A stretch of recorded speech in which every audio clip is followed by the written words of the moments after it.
Assalamualaikum warahmatullahi wabarakatuh, sahabat beriman. Bayangkan ini, sebuah pedang terhunus bukan di tangan seorang panglima gagah berani, tetapi di genggaman seorang ibu. Darah menetes, bukan karena ia takut, melainkan karena ia menjadi perisai hidup bagi Rasulullah Sallallahu Alaihi Wasallam. Di detik-detik paling kritis, ketika kesatria terhebat pun mundur, ia maju. Dalam beberapa menit ke depan, Anda akan menyaksikan kisah nyata, bukan dongeng, tentang wanita yang dijemput ribuan malaikat. Sebuah kisah yang seharusnya meruntuhkan alasan kita untuk tidak berjuang dalam hidup. Inilah kisah Nusaybah binti Ka'ab radhiyallahu anha, singa betina Uhud, yang namanya diabadikan bukan di prasasti batu, melainkan dalam doa langsung dari lisan Nabi Suci. Tetaplah bersama kami, tonton sampai akhir, dan sebagai bentuk dukungan terhadap penyebaran kisah-kisah sahih yang menginspirasi ini, jangan lupa untuk sukai, tinggalkan komentar. Kisah Nusaybah binti Ka'ab yang juga dikenal sebagai Ummu Umarah tidak dimulai di medan perang yang berlumuran darah, melainkan dalam keheningan malam di Mekah. Ia adalah salah satu dari 2 wanita Ansor yang hadir bersama 73 laki-laki dalam Baiat Aqobah kedua. Peristiwa ini bukan sekedar perjanjian biasa, ini adalah sumpah setia untuk membela Rasulullah Sallallahu Alaihi Wasallam, bahkan jika nyawa menjadi taruhan, sebuah komitmen yang melampaui ikatan suku dan bahkan batas-batas gender pada masanya. Nusaybah hadir di sana bersama suaminya, Zaid bin Asim, dan kedua putranya, Abdullah dan Habib. Sejak awal, keluarga ini telah menandai dirinya sebagai fondasi perlawanan dan pengorbanan di jalan Allah. Mereka adalah cerminan dari firman Allah dalam Al-Quran. Ya ayyuhalladzina amanu taqullaha haqqa tuqatihi wa la tamutunna illa wa antum muslimun. Artinya, wahai orang-orang yang beriman, bertakwalah kepada Allah sebenar-benar takwa kepadanya, dan janganlah kamu mati kecuali dalam keadaan muslim. Quran Surah Ali Imran ayat 102. Ayat ini berbicara tentang konsistensi dan kesungguhan iman, sebuah kualitas yang dimiliki Nusaybah sekeluarga. Kehadirannya dalam Baiat Aqobah adalah proklamasi bahwa imannya bukanlah iman yang pasif. Ia adalah iman yang siap bergerak dan berkorban. Ia mengerti bahwa takwa sejati tidak hanya diucapkan, tetapi dibuktikan dalam tindakan. Puncak pengabdian keluarga Nusaybah terukir abadi dalam tragedi Perang Uhud pada tahun ketiga Hijriah. Pertempuran yang awalnya mengarah pada kemenangan besar kaum muslimin, seketika berubah menjadi kekacauan yang mengerikan. Hal ini terjadi karena sebagian pasukan pemanah melanggar perintah tegas Rasulullah untuk tetap di atas bukit, tergiur oleh harta rampasan yang terhampar di bawah. Kekosongan posisi ini dimanfaatkan oleh pasukan berkuda kafir Quraisy di bawah pimpinan Khalid bin Walid yang saat itu belum masuk Islam, yang melakukan serangan balik dari belakang, barisan muslim porak-poranda, dan yang paling kritis, posisi Rasulullah Sallallahu Alaihi Wasallam menjadi terbuka, terancam dari serangan langsung. Di tengah kekacauan itu, Nusaybah binti Ka'ab awalnya tidak memegang pedang. Seperti para wanita mulia lainnya, perannya adalah sebagai tim logistik dan medis, membawa kirbah, kantong air, untuk memberi minum tentara yang kehausan dan merawat mereka yang terluka di garis belakang. Ini adalah peran vital yang terkadang diremehkan, padahal tanpanya, para pejuang tidak akan memiliki kekuatan untuk melanjutkan pertempuran. Namun, ketika ia menyaksikan bagaimana situasi memburuk, ketika ia melihat beberapa sahabat mulai mundur dan hanya segelintir yang tersisa di sekitar Rasulullah Sallallahu Alaihi Wasallam, naluri seorang ibu, seorang pejuang, dan seorang mukminah sejati bangkit. Ia melihat bahaya yang mengintai sang Nabi, dan ia tahu kini saatnya peran pasif harus diubah. Nusaybah tidak hanya berjuang sendirian. Seluruh keluarganya adalah benteng yang mengelilingi Rasulullah. Nusaybah menyaksikan suami dan kedua putranya berjuang gagah berani di garis depan. Terdapat riwayat yang menyebutkan bahwa suaminya, Zaid bin Asim, dan anak-anaknya berada di antara mereka yang pertama melindungi Rasulullah. Dalam riwayat yang lain, meskipun terdapat perbedaan mengenai kapan dan di mana suaminya, Zaid bin Asim atau Huzayyah bin Amr, suaminya yang lain, dan kedua anaknya, Abdullah dan Habib, syahid, semangat pengorbanan mereka terpatrik kuat. Yang paling utama dari narasi ini adalah keteguhan Nusaibah. Ketika ia mendengar berita syahidnya orang-orang terkasihnya, ia tidak menjerit atau meratap seperti yang dilakukan wanita pada umumnya. Sebaliknya, ia menerima takdir itu sebagai sebuah kemuliaan, karena mereka telah meraih apa yang menjadi cita-cita tertinggi setiap muslim, syahid di jalan Allah. Bagi Nusaibah, air mata yang ia tahan adalah air mata bangga, bukan duka. Kehilangan bukanlah kerugian, tetapi investasi untuk kehidupan abadi. Setelah menyaksikan kejatuhan dan pengorbanan keluarganya, Nusaibah memutuskan untuk maju. Ia menyambar pedang dan perisai dan berdiri tegak di hadapan Rasulullah. Ia secara harfiah menjadi perisai Rasulullah, difa'un Nabi. Dalam serangan panah dan lemparan batu yang membabi buta, Nusaibah menangkis setiap serangan yang diarahkan kepada Rasulullah. Rasa takut telah hilang digantikan oleh cinta yang tak terbatas kepada sosok yang membawa risalah kebenaran. Ia bersaksi, seperti yang diriwayatkan dalam kitab-kitab sejarah, bahwa ia melihat seorang musuh berkuda yang terus mendekat dan mengancam Rasulullah. Tanpa ragu, Nusaibah dengan perisainya berhasil memukul kuda musuh tersebut hingga tersungkur. Rasulullah Shallallahu Alaihi Wasallam yang menyaksikan langsung keberanian Nusaibah kemudian bersabda, "Wahai putra Ummu Umarah, bantulah ibumu, bantulah ibumu."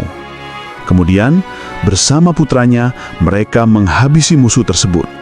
Rasulullah yang menyaksikan langsung keberanian Nusaibah kemudian bersabda, "Kedudukan Ummu Umarah lebih baik dari fulan dan fulan. Semoga Allah memberkahi kalian sekeluarga."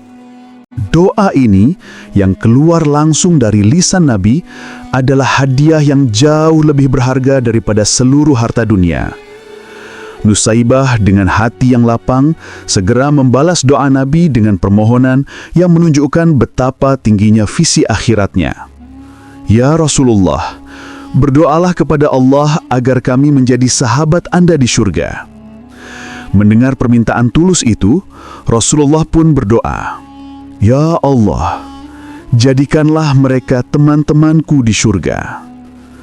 Mendengar doa agung ini, Nusaibah binti Ka'ab berkata, "Aku tidak peduli lagi dengan musibah apapun yang menimpaku di dunia." Keberanian Nusaibah harus dibayar dengan luka yang dalam. Selama pertempuran Uhud, ia menderita setidaknya 12 luka di sekujur tubuhnya. Luka yang paling parah, yang disebut-sebut sebagai luka di leher, adalah akibat serangan Ibnu Qami'ah, salah satu musuh yang berusaha menjangkau Rasulullah. Nusaibah maju dan menghadang serangan itu, melindungi Nabi dengan tubuhnya sendiri. Setelah pertempuran usai, dalam kekalahan dan kesakitan, ia tidak mengeluh. Pada malam itu, ia tetap fokus pada tugasnya merawat luka para prajurit. Ia bahkan berpesan kepada putranya Abdullah agar membalut lukanya yang dalam. Pada pagi harinya, Rasulullah tidak langsung pulang ke Madinah. Beliau justru mengutus seorang sahabat untuk mencari tahu kabar Nusaibah. Begitu beliau mendengar bahwa Nusaibah selamat dan masih bernyawa, barulah beliau merasa lega dan kembali. Ini menunjukkan betapa besar kedudukan dan rasa terima kasih Rasulullah kepada wanita perkasa ini. Kisah Nusaibah mengajarkan kita tentang konsep jihad yang luas. Jihad bukanlah hanya tentang perang.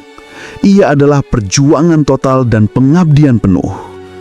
Bagi wanita, jihad yang paling utama adalah ketaatan kepada suami, mendidik anak, dan menjaga kehormatan rumah tangga, sebagaimana disebutkan dalam hadis dari Aisyah radhiyallahu anha yang bertanya kepada Rasulullah tentang jihad bagi wanita.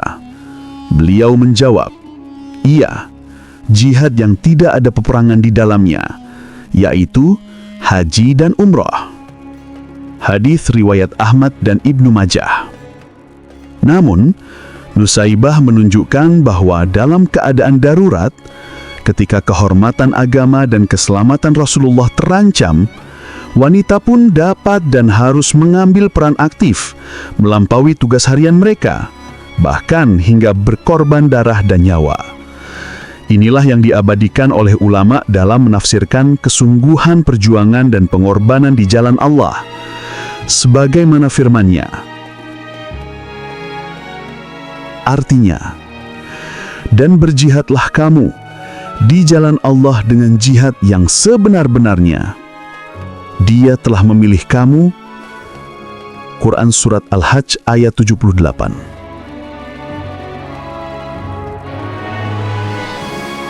Pengabdian Nusaibah tidak berhenti di Uhud. Bertahun-tahun kemudian, setelah wafatnya Rasulullah SAW, terjadi fitnah besar, yaitu munculnya nabi palsu Musailamah Al-Kadzab.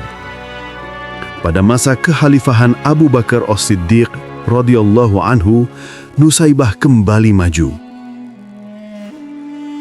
Anaknya, Habib bin Zaid, yang diutus oleh Rasulullah SAW untuk menyampaikan surat kepada Musailamah, ditangkap dan disiksa hingga syahid karena menolak mengakui Musailamah sebagai nabi.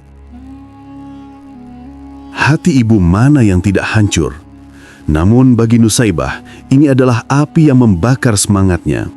Ia bertekad membalas dendam untuk anaknya, bukan karena dendam pribadi, melainkan karena membela kebenaran risalah Nabi Muhammad SAW. Pada Perang Yamamah, ia sekali lagi berada di garis depan. Di sana, ia berjuang hingga tangan kirinya terputus. Terdapat riwayat yang menyebutkan bahwa ia menderita 11 hingga 12 luka di tubuhnya. Namun ia tidak mundur. Ia melihat sendiri putranya yang lain, Abdullah bin Zaid, yang berhasil membunuh Musailamah Al-Kadzab. Nusaibah bersaksi, "Aku tidak peduli lagi akan tanganku yang terputus hingga aku melihat si jahat itu, yaitu Musailamah, telah terbunuh." Pada pertempuran Yamamah itulah, di tengah debu dan teriakan perang, takdir Nusaibah mencapai puncaknya. Setelah kehilangan lengan, ia tidak mundur. Ia terus mengayunkan pedang dengan tangan kanannya, meskipun tubuhnya telah berlumuran darah dari belasan luka di sekujur tubuh. Hingga akhirnya, ia jatuh tersungkur di atas pasir. Tubuhnya yang perkasa terkulai di hadapan bendera tauhid yang ia bela. Gugurlah Nusaibah binti Ka'ab radhiyallahu anha sebagai seorang syahidah yang sejati setelah ia mengorbankan segalanya. Suami, 2 orang putra, dan kini dirinya sendiri, serta bagian dari tubuhnya di jalan Allah. Saat ruhnya yang suci meninggalkan jasad, terjadi sebuah keajaiban yang hanya disaksikan oleh mata batin para nabi dan orang-orang yang diberikan karunia kasyaf, tersingkapnya tabir. Walaupun di tengah hiruk-pikuk perang Yamamah, Rasulullah SAW yang pada saat itu sudah wafat pernah memberikan isyarat tentang keagungan akhir hayat Nusaibah, mengisahkan pemandangan yang tak kasat mata. Langit tiba-tiba berubah mendung dan menghitam, dan itu adalah bayangan ribuan malaikat yang berduyun-duyun turun ke bumi. Peristiwa yang diriwayatkan dari perang Uhud itu menjadi penegasan atas kedudukan istimewa Nusaibah. Para malaikat, makhluk suci Allah, berbondong-bondong datang sebagai bentuk penghormatan tertinggi untuk menyambut ruh sang pahlawan wanita itu. Mereka datang bukan untuk berperang, melainkan untuk mengiringi ruh mulia Nusaibah menuju jannah, menemani ruh suami dan anak-anaknya yang telah mendahuluinya. Saat tubuhnya terbaring, ruhnya telah terbang menuju alam keabadian, disambut dengan gembira oleh rombongan malaikat, sebuah pemandangan yang menggenapi firman Allah tentang ganjaran bagi para syuhada, di mana mereka tidaklah mati, melainkan hidup di sisi Tuhan mereka. وَلَا تَحْسَبَنَّ الَّذِينَ قُتِلُوا فِي سَبِيلِ اللَّهِ أَمْوَاتًا بَلْ أَحْيَاءٌ عِندَ رَبِّهِمْ يُرْزَقُونَ. Artinya, Dan jangan sekali-kali kamu mengira bahwa orang-orang yang gugur di jalan Allah itu mati. Sebenarnya mereka itu hidup di sisi Tuhannya, mendapat rezeki. Quran Surat Ali Imran ayat 169. Inilah puncak dari perjalanan hidup Nusaibah. Ia tidak hanya mendapatkan doa Rasulullah untuk menjadi teman beliau di surga, tetapi juga mendapat sambutan langsung dari tentara langit, menegaskan bahwa tidak ada pengorbanan yang sia-sia di sisi Allah Subhanahu wa Ta'ala. Ia telah membuktikan bahwa wanita yang beriman, yang berhati baja, memiliki kedudukan yang tak tertandingi di mata Pencipta semesta alam. Keberanian dan keteguhan Nusaibah binti Ka'ab dalam menghadapi fitnah paling besar setelah wafatnya Rasulullah Shallallahu Alaihi Wasallam membuktikan bahwa imannya tidak pernah goyah. Ia wafat beberapa tahun setelah Perang Yamamah pada masa kekhalifahan Umar bin Khattab radhiyallahu anhu. Kisah Nusaibah adalah sebuah mahakarya tentang pengorbanan yang sempurna. Ia mengorbankan harta, suami, anak-anak, dan bahkan anggota tubuhnya sendiri. Semua demi menjaga cahaya tauhid dan kehormatan Rasulullah Sallallahu Alaihi Wasallam. Kisahnya adalah pengingat bahwa kekuatan sejati tidak terletak pada fisik, melainkan pada keteguhan hati dan kedalaman iman.